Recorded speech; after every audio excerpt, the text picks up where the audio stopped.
నమస్తే రమగారు. నమస్తే రమగారు అప్పుడప్పుడు విచిత్రమైన కథలు చెప్తూ ఉంటారు. లాజిక్ ఉండదు అందులో. కానీ వినటానికి పిల్లలకి చెప్తానికి చాలా బాగుంటాయి. అలాంటిది ఏదైనా ఒక స్టోరీ. పసిడి నిమ్మకాయలు అనే ఒక విచిత్రమైన స్వయంవర కథ చెప్తాం. ఓకే, బాగుంటుంది. బంగారపు నిమ్మకాయల? బంగారపు నిమ్మకాయలు. పూర్వం కనిష్క దేశానికి ఒక రాజుగారు ఉండేవారు. ఆయనకి లేక లేక అపురూప సౌందర్యవతి అని ఒక కూతురు పుట్టిందట. ఎంత అందంగా ఉండేదో. ఏదో పేరు పెట్టారు రాకుమార్తెకి. కాలం గడుస్తూ ఉండగా పిల్లలు, ఆడపిల్ల కదా, వాళ్ళ పద్ధతులు వేరే, చక్కగా ఆడపిల్లలు బట్టలు వేయటము, వాళ్ళు శాస్త్రాలు చదువుకోవటము, పొందిగ్గా కూర్చోవటము, అటువంటివేవో ఎక్స్పెక్ట్ చేశారు వాళ్ళు. ఈ పిల్ల ఒక రకంగా నడకొచ్చిన దగ్గర నుంచి పరిగెత్తడం ఎక్కువగా ఉండేది. మహాపరుగు పిచ్చి. ఓ తూనీకి పరిగెత్తుంటే దాని వెనకాల దానికంటే ముందు పరిగెత్తేసేది. ఎంత పరుగు పిచ్చో! ఏదైనా పెట్టెగిరిందంటే అమ్మాయి పరిగెత్తాల్సింది, ఏదైనా గుర్రం పరిగెత్తుందంటే అమ్మాయి పరిగెత్తాల్సింది. అడవిలోకి వెళ్తే లేళ్ళు పరిగెత్తుంటే లేళ్ళని దాటి పరిగెత్తేసేది. ఆ పరిగెత్తడం అనేది ఒక అబ్సెషన్ కింద ఉండిపోయేది అమ్మాయికి. గాలితో పోటీ పడేదట. అందుకని ఇప్పుడు మారుత కన్య అని మారుతి అని పిలిచేవాడు. అసలు పేరేదో. రాజుగారికి బాధగా ఉండేది. ఈ పిల్ల ఒకతే లేకలేకగలిగింది. ఈ పిల్ల రేపొద్దున రాజు అవ్వాలి, పోనీ రానివ్వాలి. రాజ్యానికి ఉత్తరాధికారి పిల్లే, అంతేగా. ఇలాంటి లక్షణాలు ఉన్న పిల్లని ఎవరు ఇష్టపడతారు ప్రజలు? అంటే రోడ్డు మీద పడి పరిగెడుతుంది. ఇది కాదు కదా, రానికో రాజుకో కావాల్సిందని చాలా కష్టంగా ఉండేది. కానీ ప్రజలకి ఏమంటే ఆసక్తిగానే ఉండేది. కానీ ఆ అమ్మాయిలో ఉన్న ఆ అతి ధోరణిని సహించలేకపోయేవాడు. సరే, మంత్రి గారు నాడు ముందు వివాహం చేద్దామండి. అబ్బాయి ఎవరన్నా గట్టివాడు, ఘనుడైన వాడు దొరికాడు అనుకోండి, గట్టి అబ్బాయి, ఆయన రాజుని చేద్దాం, వీడు పరిగెడుతుంది పోనీను అంతే ఇలాగన్నాడు. సరే, ఈ పెళ్ళి ప్రస్తావన రాగానే మారుతుంది. నన్నెవరు పరుగు పందెంలో జయిస్తారో వాడినే చేసుకుంటారు. ఇక్కడ కూడా పరిగే. రాకుమార్తెలకి ఒకసారి వాళ్ళకు ఒక ఐడియా వచ్చాక దాన్ని కాదనలేరు. పైగా లేక పుట్టిన పిల్ల, అతిగారాభం. పరిగెత్తటం అంటే ఆమెతో ఎవరు పోటీ పడలేరు. రోడ్ల మీద పడి పరిగెత్తే ప్రజలు ఏమనుకుంటారు? చాలా ఆలోచించారు. కానీ ఈ అమ్మాయి కూడా ఆలోచించింది. పరిగెత్తడంలో నన్ను గెలిచిన వాడిని పెళ్లి చేసుకుంటా అంటే ఏరా రోడ్ల మీద వాళ్ళంతా వచ్చేస్తారు. అవునవును. అందుకని ఖచ్చితమైన ఒక రూల్ పెట్టింది. ఎవడు పోటీ పడి ఓడిపోతాడో వాడి మెడత్తరించేస్తామని పెట్టండి. ఎవరు రాలే.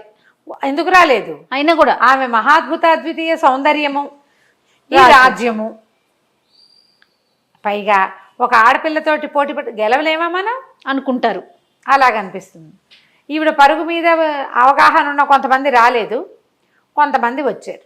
సరే, ఏం చేశారు? ఒక పెద్ద ప్రాంగణంలో చుట్టూతా ప్రజలు కూడా నిలబడి చూసేలాగా పెట్టారు. పరిగెట్టే రాజకుమార్తెను చూసి కనువిందు చేసుకునేందుకు వచ్చిన వాళ్ళు సగం. నిజంగానే ఇంత క్రూరమైన శిక్షని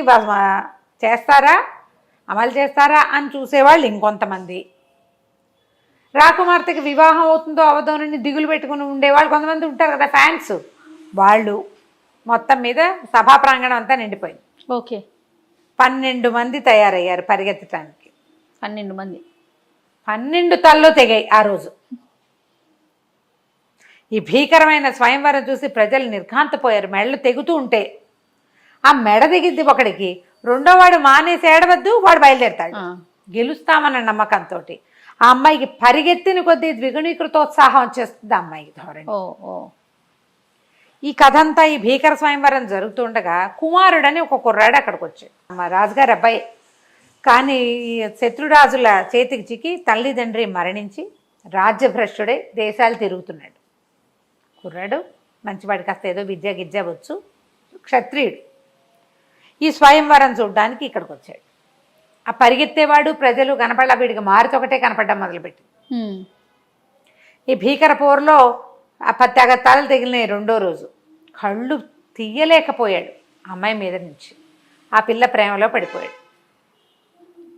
తన అమ్మాయితో పోటీ పడలేనని అతనికి తెలుసు. సరే, ఏం చేయాలో తెలియలే. అలా అమ్మాయిని స్మరిస్తూ దిక్కుతోచినట్టట నడుచుకుంటూ పోయాడు. స్వయంవరానికి కొద్దిగా గ్యాప్ వచ్చింది. మళ్ళీ కనపడదు అమ్మాయి. 3వ రోజు లేదు, ఎవరు లేరు పోటీదారులు. 2 రోజులు, మొదట 12, తర్వాత 8, 10 తాళాలు దిగాయి. జనం కూడా భయపడి చచ్చిపోతున్నారు, పీకలు ఉత్తరిచ్చేస్తుంటే చూడలేక. సరే ఆ అమ్మాయి కూడా ఊరుకుంది, ఎవరు లేరు. ఇతను నడుచుకుంటూ వెళ్ళి ఒక పాడు దేవాలయంలోకి ప్రవేశించాడు. ఓకే.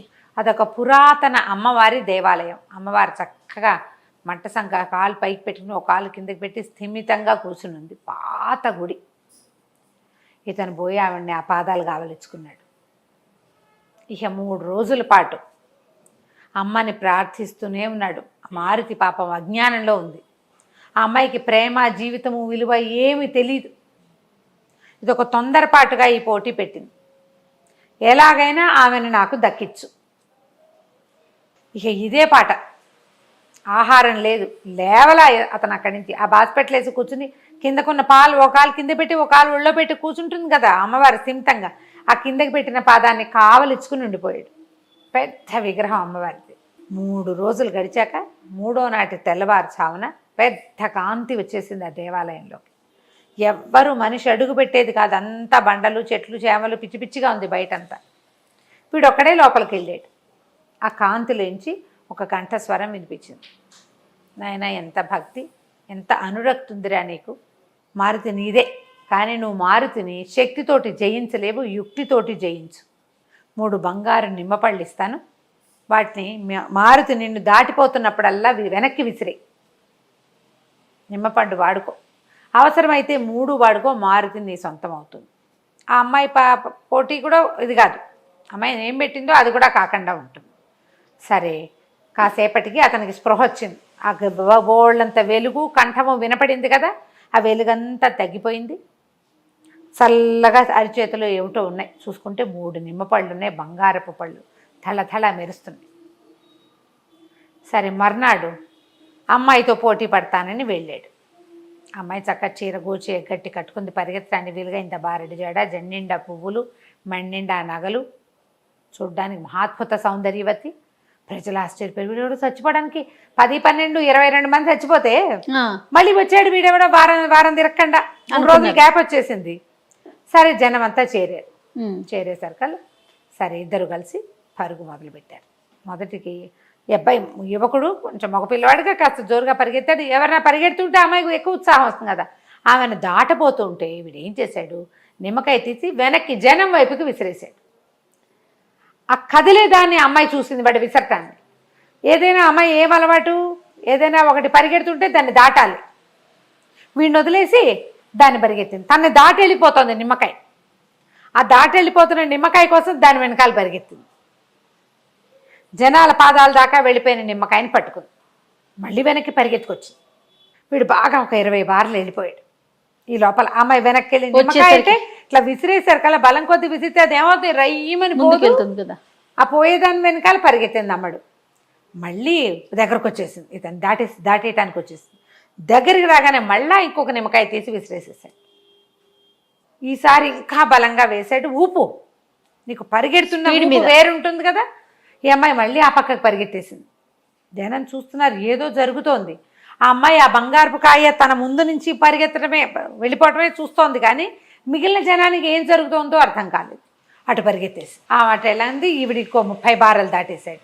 ఇంకో 10 బారలు పరిగెడితే డెస్టినేషన్ వచ్చేస్తుంది. సరే, మళ్ళీ ఆ 2 నిమ్మకాయ చేత్తో పుచ్చుకుని మళ్ళీ వెనక్కి వచ్చేసింది. పరిగెత్తింది దాని వెనకాల. ఎంత స్పీడో, ప్రాణం పోయేంత వేగంతో వచ్చేస్తుంది. ఓకే. ఈ దగ్గరికి వచ్చేసరికల్లా 3వ నిమ్మకాయ విసిరేసేసాడు కుమారుడు. విసిరేసరికల్లా అది పోయి ఎక్కడో పడింది. ఈ అమ్మాయి మళ్ళీ పరిగెత్తుకుంటూ వెళ్ళింది. ఆ అమ్మాయి నిమ్మకాయ చేత్తో పుచ్చుకుని దగ్గరకు వచ్చేసరికి ఇతను అది దాటాడు. దాటేశాడు కుమారుడని మొత్తం ప్రజలంతా చప్పట్లు కొట్టారు. రాజుగారు, రాజపరివారం అంతా లేచి నిలబడింది. రాజుగారు, మంత్రి గారు, తదితర జనం అంతా ఆనందాశ్రువులు తుడుచుకున్నారు. అమ్మాయి పెళ్ళైపోతుంది, ఇక బాధ లేదనుకున్నారు. ఈ పిల్ల తన దగ్గరకు వచ్చింది. అప్పటిదాకా ఆ పిల్లకి సిగ్గు, మొహమాట పడ్డం లాంటి స్త్రీ లక్షణాలు ఏం లేవు. ఆ నిమ్మకాయలు అందిస్తూ కళ్ళు వాల్చుకుని కాస్త సిగ్గుపడింది. చెంపలు గింపలు ఎర్రగా అయిపోయింది. వీడికి నేను దొరికానని అర్థమైంది అనమాట. ఆ నిమ్మకాయలు 3 చేత్తో పుచ్చుకున్నాడు. తర్వాత దండ తెచ్చి రాకుమార్తెతోటి కుమారుడి మెడలో వేయచ్చు. ఈ 3 నిమ్మకాయల పరుగు పందెంతో ఇక అమ్మాయి పరుగెత్తడం మానేసింది. తర్వాత చక్కగా వివాహం అయిపోయింది. కుమారుడు రాజు అయ్యాడు. మన అమ్మాయి మారుతి రాణి అయింది. తర్వాత ఎప్పుడు పరిగెత్తకుండానే ఉండేది. చక్కగా రాణులు ఆడవాళ్ళు సహజంగా ఎలా ఉంటారో, రాచరికపు స్త్రీలు ఎలా ఉండాలో అలా అలాగే ఉండేది. పరిగెత్తటం మర్చే పోయిందట.